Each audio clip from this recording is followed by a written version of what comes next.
Praise the lord. దేవుని నామాన్ని మహిమ కలుగును గాక. మరొకసారి కలుసుకునే భాగ్యాన్ని దేవాదేవుడు మనకు అందించినందుకు దేవుడికి వందనాలు చెల్లిస్తూ వాక్య భాగంలోకి వెళ్దాం. ఈ దినమందు మనం దేని గురించి ధ్యానించుకోబోతున్నామంటే, అనేకమైన పని స్థలాలలో మనం చూసినట్లయితే మనం పనిచేసే చోట్లలో అనేకమైన చోట్ల కూడా మనం దీన్ని గమనిస్తూ ఉంటాం. అదేమిటంటే, ప్రతి ఒక్కరు మనం పని చేస్తున్నప్పుడు మన తోటిగా ఉన్న ఉద్యోగస్తులు ఏం చేస్తుంటారంటే, మనం ఒకవేళ మనం కష్టపడి ఉంటాం. కానీ క్రెడిట్ అంతా వేరే వాళ్ళకి వెళ్తూ ఉంటుంది. దాన్ని చూసి మనం చాలా బాధపడుతూ ఉంటాం.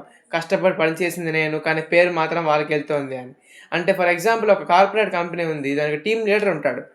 ఒక ఎంప్లాయీ పని చేస్తే ఒకవేళ అది మంచిగా అయ్యి సక్సెస్ అయిందనుకోండి, కానీ నేమ్ మాత్రం ఎవరికొస్తుంది? టీమ్ లీడర్‌కే వస్తుంది.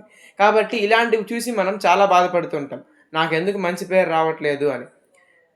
కాబట్టి మనం దీని గురించి ఏం నేర్చుకోవాలంటే, దీనికి సమాధానం ఏమిటంటే మౌనం.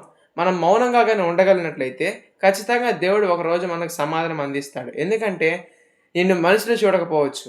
లేకపోతే నిన్ను ఇతరులు గమనించలేకపోవచ్చు. కానీ దేవుడు మాత్రం ఎప్పుడు నిన్ను గమనిస్తూనే ఉంటాడు.